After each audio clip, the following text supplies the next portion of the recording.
Драги пријатели, вие најдобро знаете дека волкот влакното го менува, но карактерот не. И дека доста е од овие политичари. Нам ни треба нова иднина. И тука можам да ја повторам она позната реплика која што ја пишува веднаш после промоцијата во Охрид пред некој ден, која што вели: јас не знам што носи иднината, но знам кој ќе ја донесе таа иднина. А таа иднина ќе ја донесе новата влада предводена од ВМРО ДПМН. Но за тоа сте ни потребни вие.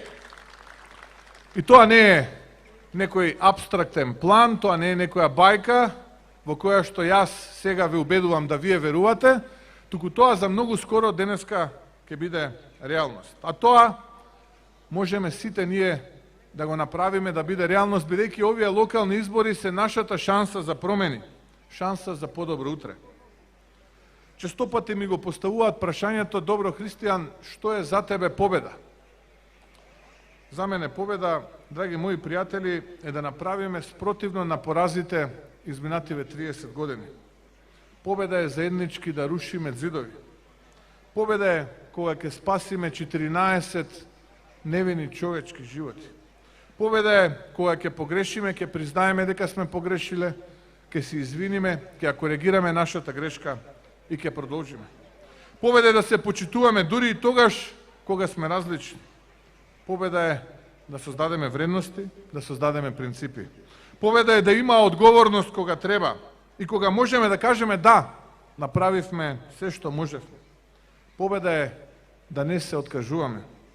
Победа е да создаваме, да работиме и додиме напред. Победа е да имаме цели. А целта е сите заедно обединети да живееме пострекно и сите заедно обединети да бидеме дел од европското семејство.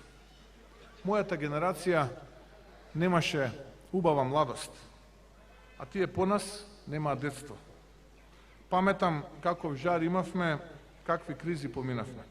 Ембарга, се чекаа редици за млеко, редици за леб, потоа дојде онаа мачна и болна транзиција, бркање од работа. Се сеќавам на деновите кога мојот татко работеше во металскиот завод Тито, во делот со пирачки, а мојата мајка беше дел од фабричката амбуланта во металскиот завод Тито во Скопје. Еден прекрасен, огромен производствен колектив. Но за жал транзицијата не го однесе и сите тие луѓе кои што останаа без работа мака мачеа како од први до први да скрпат крај со крај, а можам да замислам колку тешко им беше да ги погледнат нивните деца кога остануваа без работа. Колку мачно и тешко и колку душата се кинеше да им кажат дека не можат да им обезбедат пристојно образование. Тоа беа денови кои што не треба да дозволиме да се повторат. А овие како кинисале, Бога ми, и таат кон една таква ситуација од времето на транзицијата. Затоа, почитувани мои пријатели, треба заеднички да го градиме нашиот нов патриотизмот на 21. век, нашиот заеднички патриотизам, модерен, обединувачки.